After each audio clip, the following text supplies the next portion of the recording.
I get asked this question a lot because I served as a missionary among Muslims and I wrote a book called Breaking the Islam Code. And I'm not trying to be evasive, but I do think you got to make sure you're asking the right question.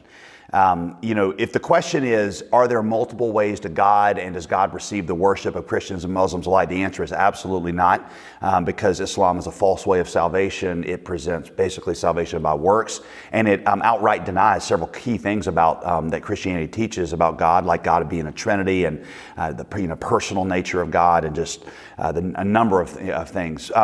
There is some question as to, because Muslims say they worship the God of Abraham, and there are some missionaries that have found it helpful to start with that and say, like Jesus said to the woman at the well in John 4, who you think you're worshiping, you're not actually worshiping. When Jesus confronted her, Samaritan woman who was worshiping wrongly and had wrong ideas about God, he didn't say you're worshiping a different God. He said you're attempting to worship the one creator God the wrong way. And I've heard people talk about that as an approach to Muslims, and I think it has some merit. I think when you're a missionary on the field, one of the things that you're trying to do is you're trying to say, this God that we believe has created the world and has been speaking through the prophets, this God was revealed fully in Jesus. He is a Trinity, and Muhammad is not an accurate prophet of him. If somebody says that, I have less problems with them saying Christians and Muslims are attempting to worship the same God, but in two entirely different ways.